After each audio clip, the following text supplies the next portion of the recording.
Köyün girişinden kısa bir konuşma yapmak istedim. O yüzden buradan açılışı gerçekleştiriyorum. Son zamanlarda popülaritesi oldukça artmaya başlayan ve oldukça fazla sayıda Türk turist ağırlamaya başlayan çok ilginç bir köy. Birçoğunuz biliyordur.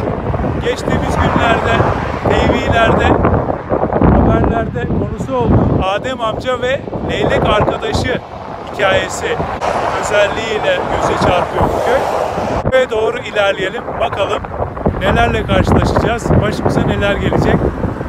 Orada göreceğiz.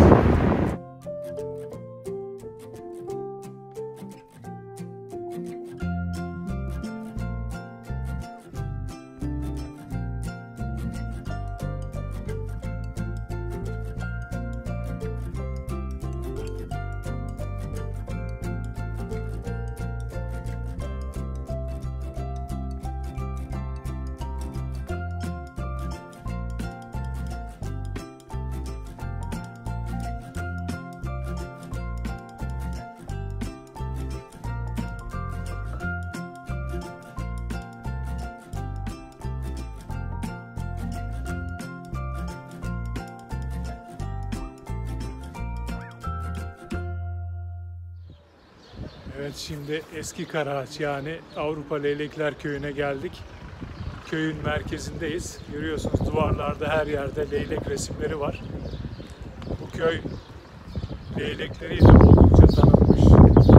Son zamanlarda dediğim gibi popülaritesini arttırmış bir köy. Biz de göl kıyısına doğru şu anda ilerliyoruz. Bakalım karşımıza neler çıkacak, neler göreceğiz. Nelerle karşılaşacağız. Oldukça güzel bir köy, doğal bir köy, küçük bir köy. Köyün 80-90 haneli olduğu söyleniyor. Toplamda herhalde bir 400-500 nüfusu vardır. Yani şöyle çevireyim kamerayı. Göl manzarası hemen. Göl manzaramız hemen arkamızda.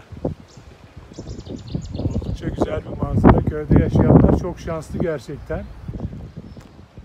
Özellikle evlerinin pencereleri, balkonları göle bakanlar gerçekten çok şanslı. Sabah kalktıkları zaman harika bir göl manzarasıyla uyanıyorlar ve günün tadını çıkarıyorlar. Bakalım göle iniş yolunu arıyorum şu anda. Yine şöyle bir leylek yuvası gördük. Özel yapımlardan bir tanesi. Şöyle göstereyim. Üstünde herhangi bir leylek yok şu anda. Ama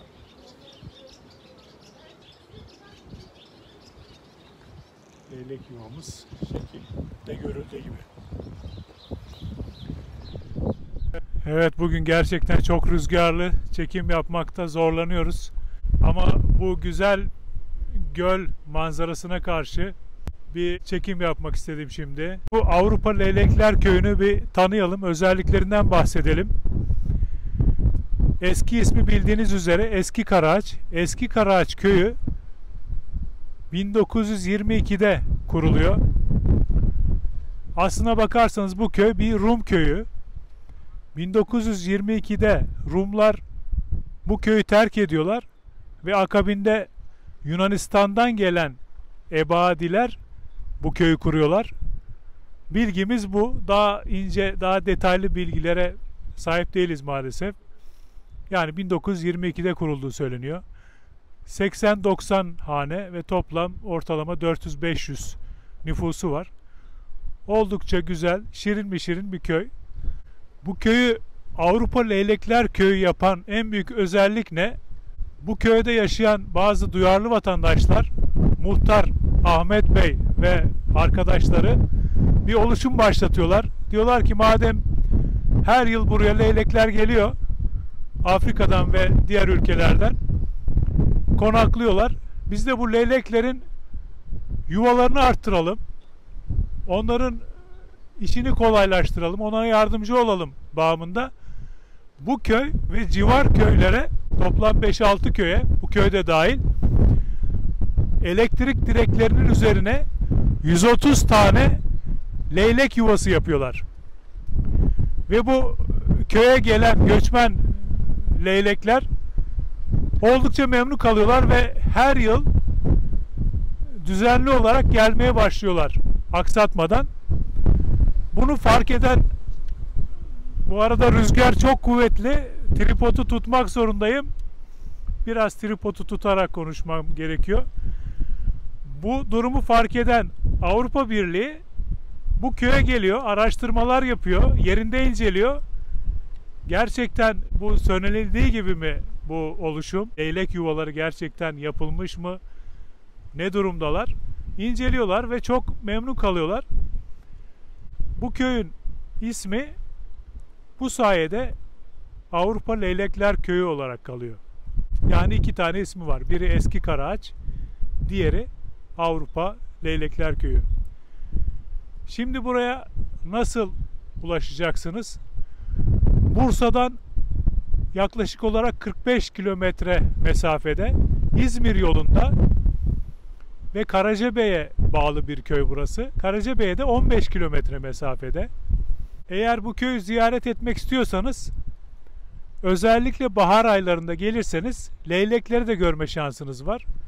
Az önce aldığımız bilgiye göre zaten leylekler 20 gün önce gelmeye başlamışlar. Yani bugün ayın, şöyle bakalım, 7 Nisan olduğuna göre bir yaklaşık olarak Mart'ın 10'undan sonra gelmeye başlamış olmaları gerekiyor. Yani Mart'ın sonuna doğru ya da Nisan başında gelirseniz burada leylekleri görme şansınız var.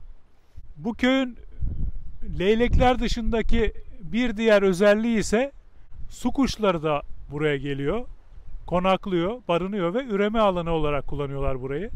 Fotoğrafçılar için ortam gerçekten uygun. Vazgeçilmez yerlerden biri. Bir üçüncü özelliği ise zaten birçoğunuz biliyorsunuz, TV kanallarında, haber kanallarında birçok kez yayınlandı. Adem amca, yani Adem Yılmaz ve arkadaşı, leylek arkadaşı arasındaki güzel hikaye, sıcak hikaye. Bu hikaye buradan doğdu. Adem amcayı bugün bulabilirsem onunla da röportaj yapacağım gerçi. Çok kısa bahsedeyim bilmeyenler için. Adem amca bu köyde yaşıyor, balıkçılık yapıyor.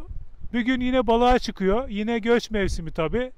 Leyleklerin gelmeye başladığı zamanlar. Bir bakıyor bir gün kayın ucuna leylek konuyor. Tabii Adem amca mutlu oluyor, memnun oluyor, şaşırıyor tabii aynı zamanda. Ve daha önce tabii birkaç balık tutmuş. Sonra o leyleğe bir tane balık atıyor. O balığı atınca leylek, tabii leylek de mutlu oluyor, karnını doyuruyor. Daha sonra beslemeye devam ediyor leyleği Adem amca düzenli olarak. O sene sürekli beraber oluyorlar. O 3 ay boyunca. Zaten leylekler burada 3 ay kalıyorlar. Daha sonra daha sıcak bölgelere gidiyorlar. Yani Ağustos ayı gibi. Ve 10 yıl önce başlayan bu hikaye 10 yıl devam ediyor. Yani 10 yıl boyunca aynı leylek Adem amcayı ziyaret etmeye devam ediyor. Bugün de onu bulabilirsek eğer, leylek bu sene geldi mi? Gelecek mi? Ne zaman gelecek? Açıkçası leyleğin adı da Yaren. Yaren isimli leylek bu. Yaren ne zaman gelecek? Gelecek mi? Bunu kendinden öğrenmeye çalışacağız. Bakalım, köyün öbür tarafındaymış sanırım. Arayacağım, bakacağım, bulacağım. Bir röportaj yapmaya çalışacağım kendisiyle. Ben geldiğimde köye, zaten köy küçük, şirin bir köy. Köyden şöyle bir ilerliyorsunuz, ortasından aşağı iniyorsunuz. Çok basit zaten gölün olduğu bölge. Şöyle göle baktığım zaman gerçekten iyi hissetmeye başladım. Ya kim mutlu olmaz ki göl kenarı, deniz kenarı, temiz hava. Yani şu anda bıraksalar burada günlerce kalırım. Gerçekten o derece. Ortam güzel, hava güzel. Keşke ben burada yaşıyor olsam. Keşke bir evim olsa. Yani buradaki insanlara imreniyorum şu anda. Özeniyorum. Temiz hava, fabrika yok, duman yok, stres yok, araba yok, trafik yok, bağıran çağıran insanlar yok. Gerçekten imreniyorum. Evet, köyü gezmeye devam edelim. Şimdilik bu kadar. Evet, göl kenarındaki çekimimizi bitirdik. Şimdi köy meydanına doğru ilerliyoruz. Şöyle bu yoldan yukarı doğru devam edelim.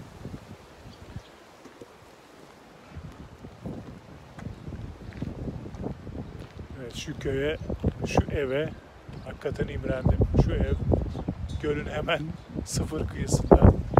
Ya bu evde oturmak isterdim açıkçası. Burada oturan ablamız az önce gördüm, çok ve ailesi çok şanslılar gerçekten. Yani şu ev bu kadar hani göl kıyısında ya. Saray da olsa, doğal da olsa aynı. Göl kıyısında bir eviniz var. Gerçekten burada oturmak isterdim. Köy meydanına doğru ilerleyelim.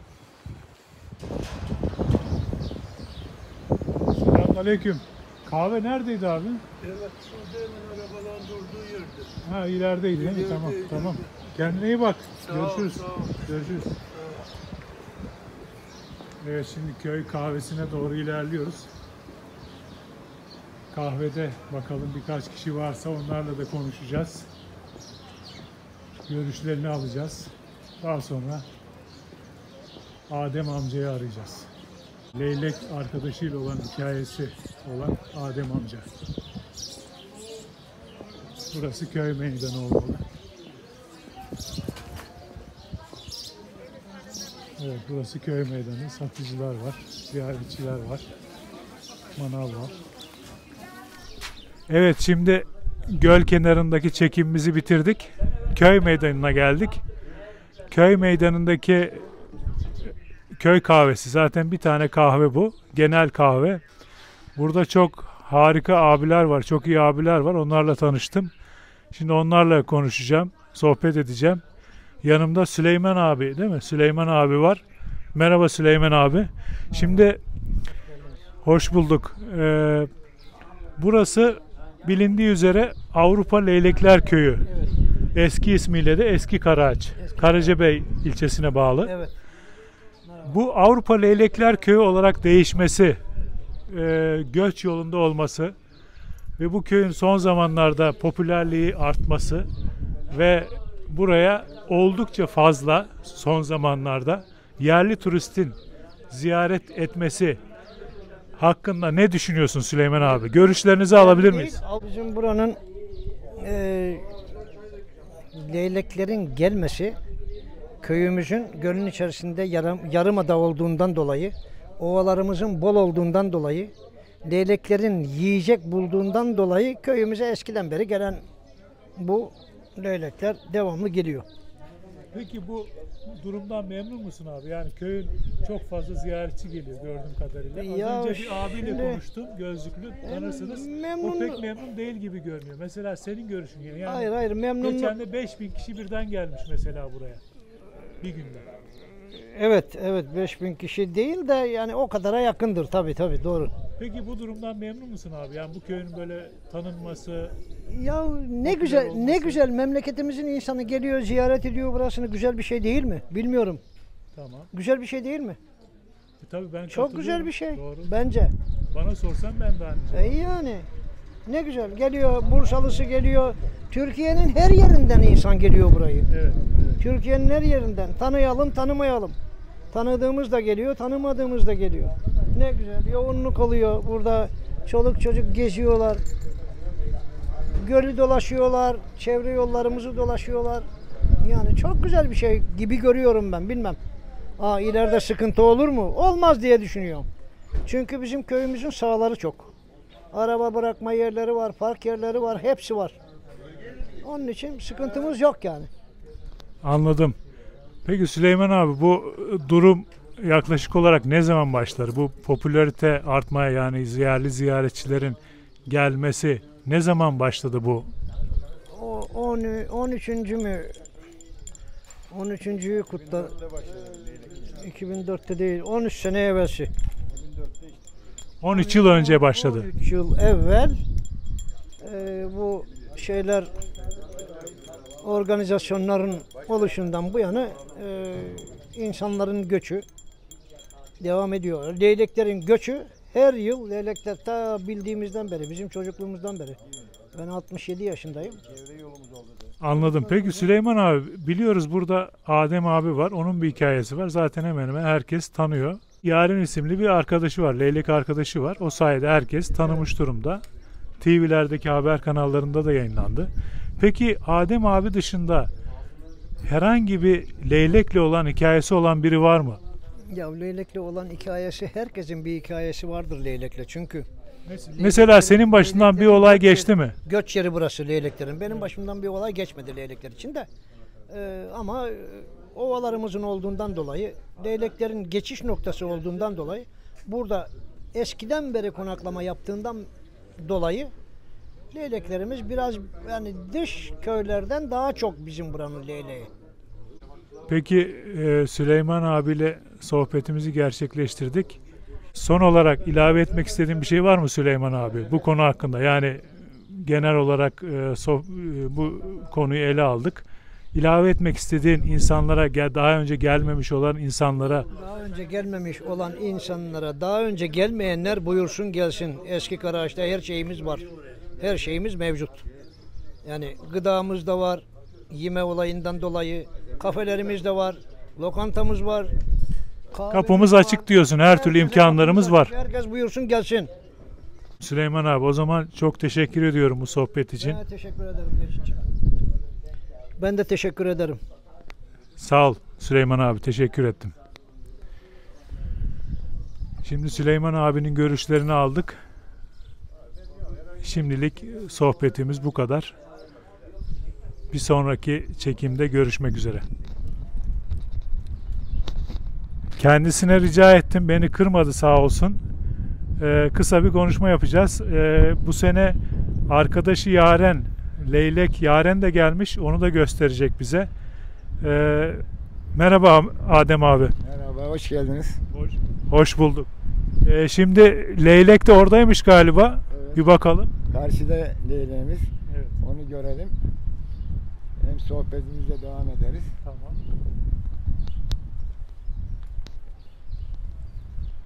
Evet, leylek karşıda. Buradan aradan bir yuva görünüyor. Bilmiyorum, görebiliyor musunuz? Yuvanın üstünde şu anda Adem abinin arkadaşı Leylek Yaren. Evet Adem abi, görüşlerini Evet. alalım. Gördüğünüz gibi karşımızda Yaren leylek. Evet. Ayaktaki Leylek karşıda görüyorsunuz. yatan da eşi. Şu anda bir haftadan beri yumurtada. 10-15 gün, bir 20 gün zarfında yavrularını çıkaracak. Ondan sonra nöbetleşe sabahları ben balığa çıkıyorum. Yaren'le eşi geliyor, karınlarını doyurup tekrar yuvalarına dönüyor. Bundan sonra nöbetleşe gelecekler. Bir gün eşi, bir gün kendisi geliyor. Çünkü yavrularını bırakmıyorlar biraz büyüyene kadar. İşte ben gördüğünüz gibi 10 yıldan beri Yaren'le dostluğum devam ediyor. Yaren benim artık bir parçam oldu. Peki Adem abi, 10 yıldır her sene aksatmadan geliyor mu? Evet. Hiçbir sene aksatmadı. Hatta önce geliyor, sonra gidiyor. Peki bu sene ne zaman geldi tam olarak? Bu sene Mart'ın 5'inde geldi. Mart'ın 1'inde geliyordu normalde. İşte 4 gün bir gecikme yaptı. Biraz tedirgin olduk, acaba başına bir şey mi gelir? Çünkü çok uzak ülkelerden geliyor. Hangi ülkeden geliyor? Afrika taraflarından geliyor. Sıcak Peki ülke. ülke belli mi, herhangi bir ülke? Ya şimdi net olarak bilmiyoruz da yani sıcak ülkelere gidiyor. Bütün leylekler. Sadece Yaren değil. Bütün leylekler. Peki Adem abi, diyelim ki her sene geliyor, biliyoruz. Evet. Geldiği zaman nasıl karşılaşıyorsunuz? Yani sen mesela ne yapıyor oluyorsun? Tesadüfen mesela balıkta mı oluyorsun? Seni arıyor mu, buluyor mu, ya da nasıl karşılaşıyorsunuz? Şimdi leyleklerin, yani Yaren'in gelmesine 10 gün, bir hafta kala ben sürekli yuvasını takip ediyorum. Zaten geldiği zaman yuvasında gördüğüm zaman hemen gidip ağıma atıyorum. Onun için özel ağ yaptım yani. Ufak balık seviyor. Anladım. Şimdi yani diyorsun ki Yaren önce yuvasına geliyor. Sen Önce evet. yuvasına geliyor. Sabahleyin biz buluşuyoruz. Ben çıkıyorum balığa, ağlarımın başına. Hemen uçup geliyor, kayıma konuyor. Ben zaten balıklarımı hazırlıyorum ona. Yiyor, yuvasına dönüyor. Ondan sonra bir hafta sonra da eşi geliyor. İşte çiftleşti de şu anda yumurta yaptı işte. İşte bak Peki Adem abi kaç tane yumurta? her sene 4 yumurta yapıyor, 4 yavru yapıyor. Büyütüyorlar onları. Büyütüyor. Ondan sonra Ağustos'un 15'inde onları eğitiyor. 15'inden sonra eşinden beraber yavrularını gönderiyor. Kendi kalıyor. Bir hafta 10 gün sonra da kendi en son olarak bütün leylekler gittikten sonra terk ediyor köyü. Ortalama ne kadar kalıyor Adem abi burada bu? 6 ay. İşte Mart'ta geliyor. Ağustos'un sonunda gidiyor. Ağustos'un işte 30'unda 28'inde Toplam 6 ay mı kalıyor? toplam 6 ay kalıyor. Yaren leylek kaç yaşında ortalama biliyor musun Şu abi? anda köylülerin demesine göre, çünkü ben 10 yıldan beri baktığım için Bursa'da çalışıyordum. 10 yıl önce geldim, tanıştım onlar. Daha önce de bu yuva varmış. Bu leylek devamlı geliyormuş. Yani 25 yaşında tahmin ediyorum. Yaren leylek ortalama 25 yaşında. Peki Adem abi şimdi sen ona mesela seslensen yanına gelir mi? Yani şu anda mesela seslendiğim zaman fazla, yani bu yabani hayvan olduğu için diğer hayvanlar gibi mesela fazla samimi olmuyor yani. 1 metreden fazla yanıma sokulamazsın. Yani korkak, çekingen bir hayvan. Ama Yaren dediği zaman bakıyor, görüyor. Yani tanıyor da, yani öyle öbür leylekler gibi gelip yanına konmaz yani. 5 metre, 3 metre uzakta durur. Anladım. Şimdi Adem abiyle sohbetimizi gerçekleştirdik. Kendisini çok yormayalım. Sorularımızın cevabını aldık. Merak ediyordum açıkçası. Adem abiyle tanışmak istiyordum. Çünkü benim de dikkatimi çekti. Haberlerde, TRT Haber'de ben haberini gördüm. Ve ona ulaşma şansı buldum. Röportaj teklifimi kırmadı, geri çevirmedi. Çok güzel bilgiler verdi. Yaren leylek, kendi arkadaşı da hemen arkada. Diyor ki 10 yıldır hiç aksatmadan geliyor. Umarım uzun yıllar daha gelmeye devam eder. Arkadaşlığınız devam eder Adem abi. İnşallah, inşallah. Umarım, yani bütün Türkiye'ye selam ve saygı sevgilerimi iletiyorum. Köyümüzde bekliyorum yani. Yaren leyleği görmek isteyenler, beni görmek isteyenlere herkese sevgilerimi sunuyorum. Çok teşekkür ederim Adem abi. Evet, bugünkü sohbetimizi bitirdik Adem abiyle. Ona çok teşekkür ediyorum gerçekten. Çok samimi, çok cana yakın bir abimiz. Bugünlük Adem abiyle, Adem Yılmaz'la olan ve arkadaşı Yaren leylek hikayesiyle olan sohbetimiz sona erdi. Bir başka çekimde görüşmek üzere, bir başka bölgede görüşmek üzere. Teşekkürler. Vay. Evet, az önce Adem abiyle sohbetimizi gerçekleştirdik. Şimdi arkadaşı Yaren leyleğin yuvasının yakınına gidiyoruz. Yaren leyleği yakından görüntüleyeceğiz. Bakalım, şimdi yuvaya doğru yaklaşıyoruz. Yaren leyleği yakından görüntüleyelim. Merhabalar. Merhabalar. Merhabalar, merhabalar. Merhabalar. Evet, Yaren leylek yukarıda eşiyle birlikte bizi selamlıyor.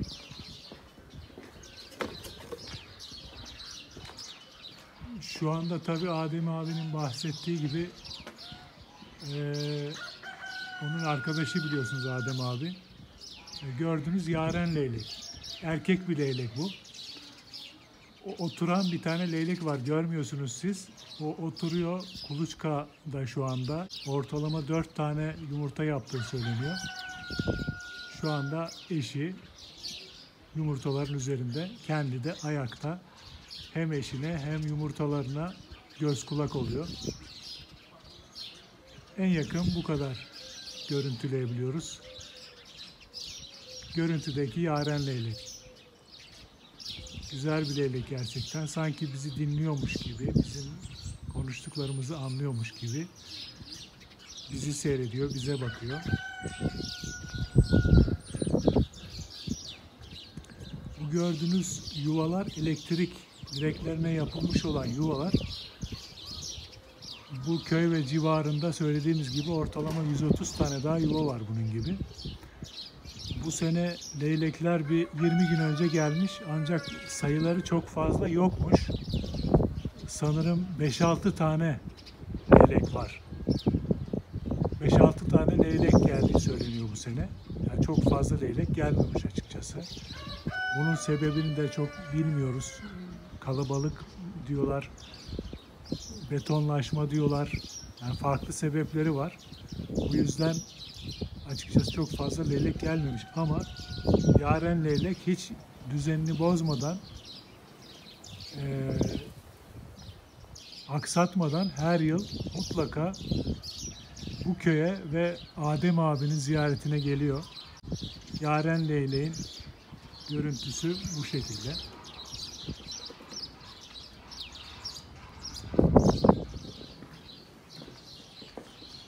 Evet, yaren leyleği gördük. Yakından gördük. Yuvasını görüntüledik. Şimdi bir şeyler yemek için köyün meydanında bir restoran, bir yer var. Oraya doğru ilerliyoruz.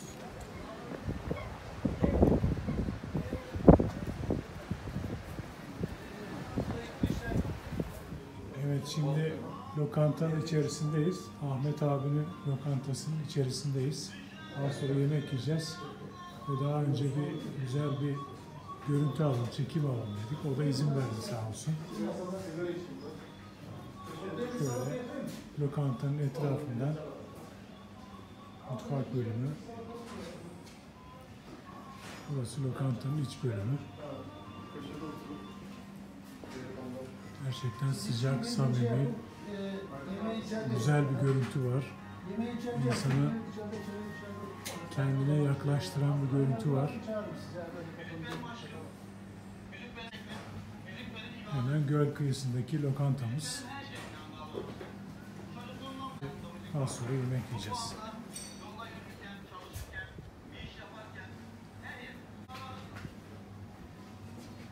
Lokantamızın iç görüntüsü bu şekilde.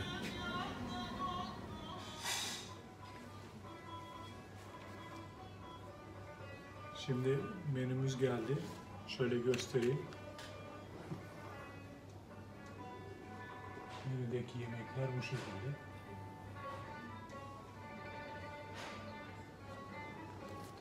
Şimdi menüdeki yemekleri inceleyeceğim.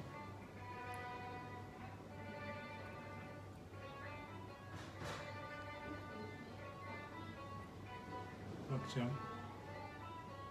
Bakalım hangi yemeği yiyebiliriz. Evet, yemeğimiz de geldi. Teşekkür ettim. Evet abi. Kokusu da güzel geliyor.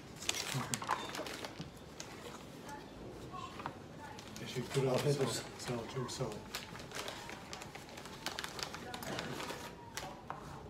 Köftemiz de geldi.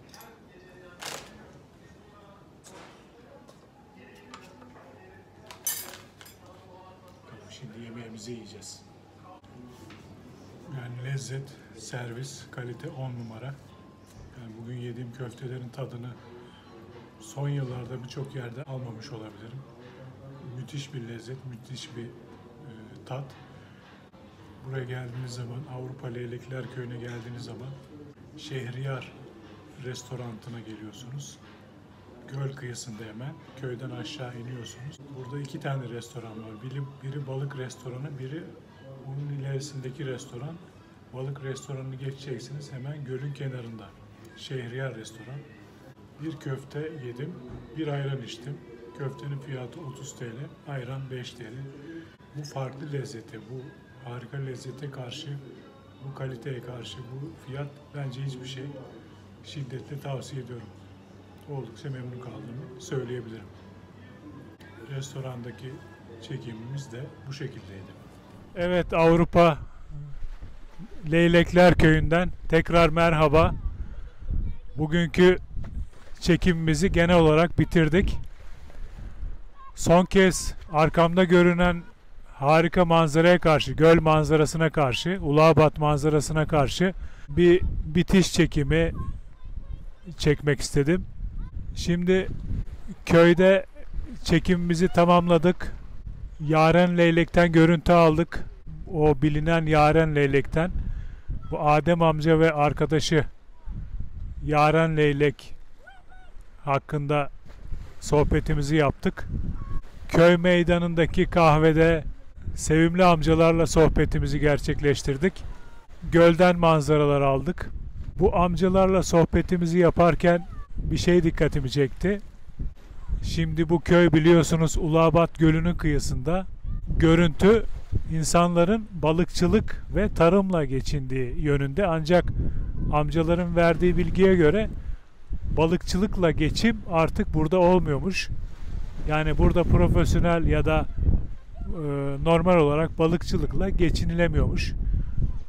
Görmüş olduğunuz tekneler daha çok gezinti amaçlı ve hobi amaçlı ya da normal olarak balığa çıkmak isteyenler için kullanılan tekneler. Yani buradaki geçim kaynağı tarım üzerinden kaynaklanmakta. Yani tarımla geçim kaynağı var. Yani balıkçılıkla bir geçim kaynağı yok maalesef. Ancak buranın popülaritesi tabii ki son zamanlarda artmaya başladı. Yerli turistler, özellikle ağırlıklı olarak yerli turistler son zamanlarda ziyaretlerini arttırmaya başladılar. Tabii az önce belirttiğimiz gibi 2-3 sebebi var. Göçmen leyleklerin, göçmen su kuşlarının uğrak alanı olması, barınma alanı olması ve üreme alanı olması sebebiyle bugün iyi bir ziyaret gerçekleştirdiğimi düşünüyorum. Temiz hava aldım. Gerçekten havası çok güzel. Geldiğiniz zaman kendinizi daha iyi hissediyorsunuz. O şehir keşmekeşinden biraz uzaklaşıp böyle bir göl manzaralı bir yere geldiğiniz zaman trafik yok, hava kirliliği yok, herhangi bir araç trafiği yok. Bununla beraber güzel bir vakit geçirdik. Bugünkü Avrupa Geyikler Köyü konulu videomuzun da böylece sonuna gelmiş olduk. Bir başka videoda görüşmek üzere. Kendinize çok çok iyi bakın. Hoşça kalın.